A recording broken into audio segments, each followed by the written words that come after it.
Voici le résumé d'Andromaque de Jean Racine. Si cette vidéo vous intéresse, likez, abonnez-vous et dites-moi en commentaire quelle pièce de théâtre vous aimeriez que je résume prochainement. Mais au fait, pourquoi cette chaîne d'amour non partagée a-t-elle révolutionné le théâtre français? Je vous donne la réponse à la fin. Alors voici l'histoire. Après la guerre de Troie, Andromaque, veuve d'Hector et princesse troyenne, est captive en Épire avec son fils Astyanax.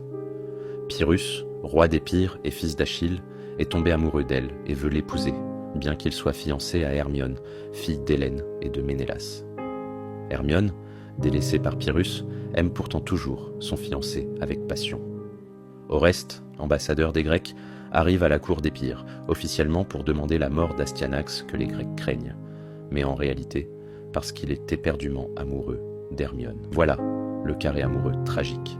Oreste aime Hermione, qui aime Pyrrhus, qui aime Andromaque, qui reste fidèle à la mémoire d'Hector. Pyrrhus propose un marché cruel à Andromaque.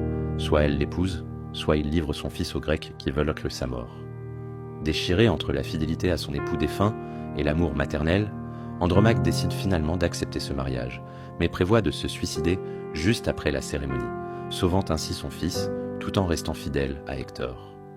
Folle de jalousie, Hermione promet à Oreste de partir avec lui s'il tue Pyrrhus. Oreste, aveuglé par son amour, accepte et assassine Pyrrhus le jour de son mariage. Mais Hermione, confrontée à la réalité de la mort de celui qu'elle aimait, accable Oreste de reproches avant de se suicider sur le corps de Pyrrhus. Oreste, frappé de folie en voyant celle qu'il aime, morte par sa faute, est emmené par ses gardes, hanté par les furies. Alors, pourquoi cette pièce a-t-elle révolutionné le théâtre français? Parce qu'avec Andromaque, sa première grande tragédie créée en 1667, Racine bouleverse les codes du théâtre classique en plaçant la passion amoureuse, et non plus seulement les conflits politiques, au cœur de l'action tragique. Il dévoile la violence des sentiments amoureux et leur pouvoir destructeur avec une intensité psychologique sans précédent. Chaque personnage est prisonnier de sa passion, créant une chaîne fatale où le malheur de l'un entraîne celui de tous. Cette exploration des abîmes du désir et de la jalousie résonne encore puissamment aujourd'hui.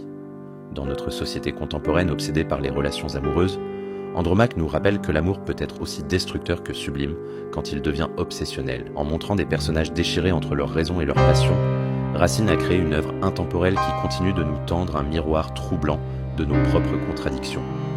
N'oubliez pas de liker cette vidéo si ce résumé vous a été utile, de vous abonner pour d'autres contenus similaires, et dites-moi en commentaire quelle pièce de théâtre vous aimeriez que je résume la prochaine fois.